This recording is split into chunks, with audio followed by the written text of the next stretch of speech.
I was so excited to find out that the PlayStation 5 was about to release. I instantly pre-ordered and got Miles Morales with my console. I was so excited. I loved Spider-Man for the PS4.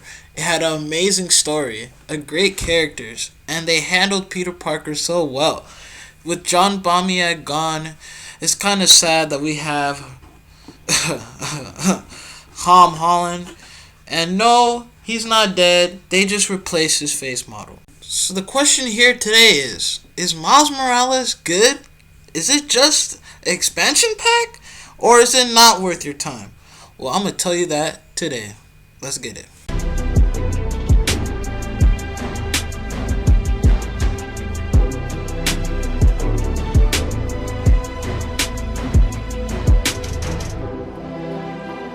Now, spoiler warning, I might say a little bit of stuff about the story, but I will try not to talk about too much because the game is pretty short and I want everyone to experience this wonderful title.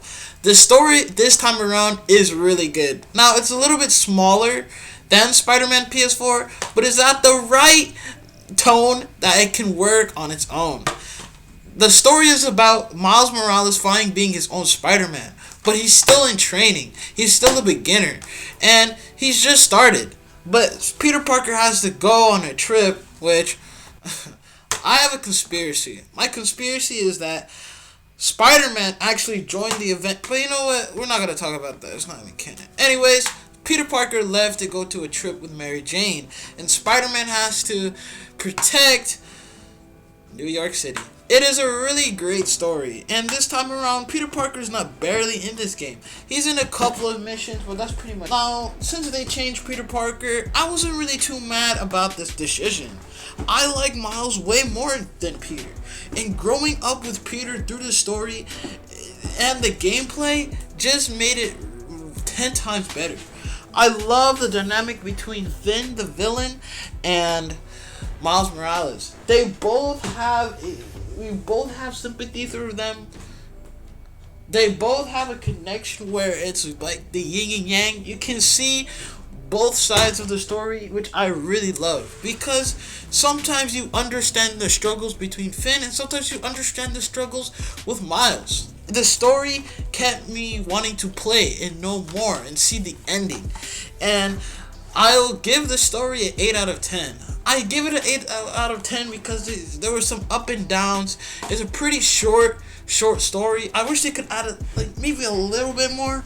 But what we have here is pretty great, and it just makes me more hyped for anything more Spider-Man Miles Morales. I give the story 8 out of 10.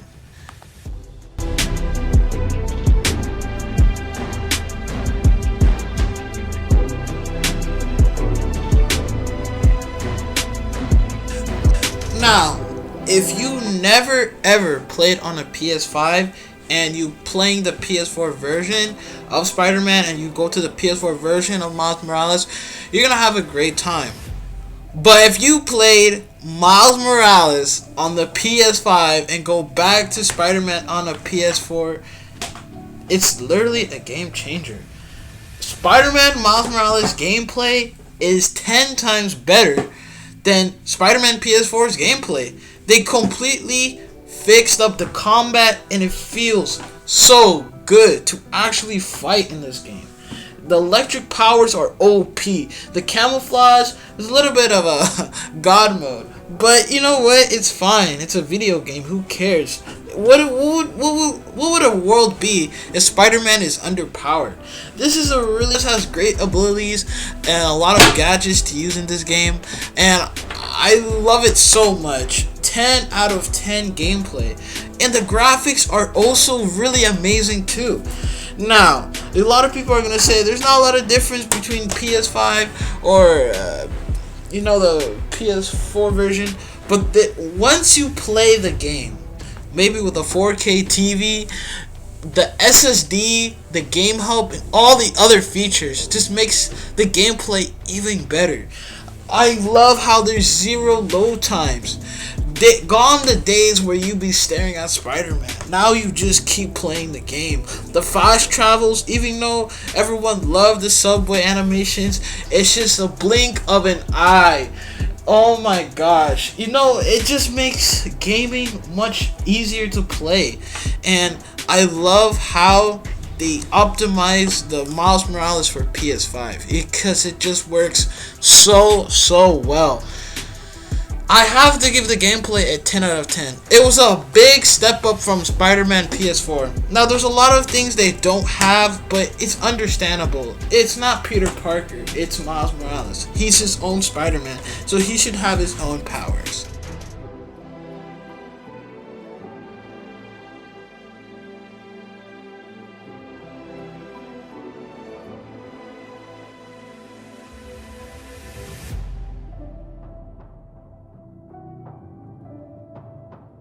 Now, usually how I do my cons part of the review is the higher the score means the worse the review. So if the con gets a 10 out of 10, it means the worst. If the cons get a 1 out of 10, it means there's not a lot of cons and it's a pretty good game.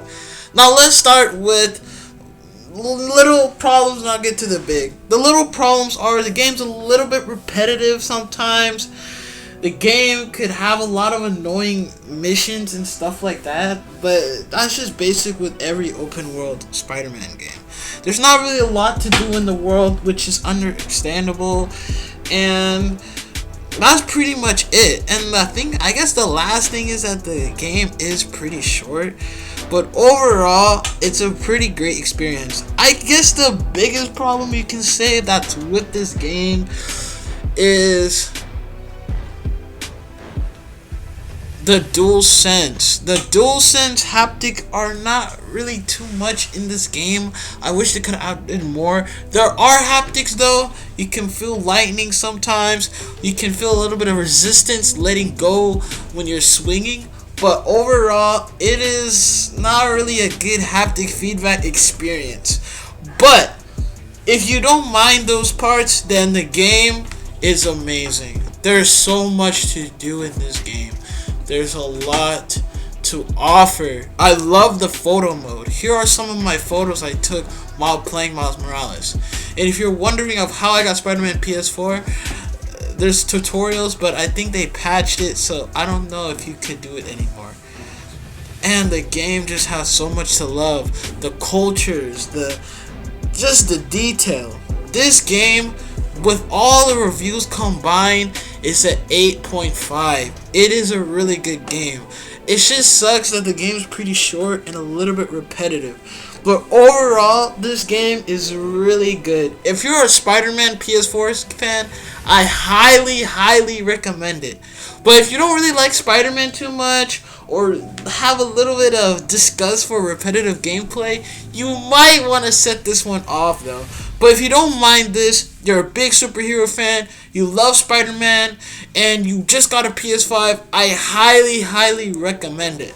In fact, I think it is even worth the $69.99 if you never played Spider-Man, if you get the Ultimate Edition, because you get the Spider-Man PS4 Remastered. That was a lot to say there, but thank you guys for watching my review.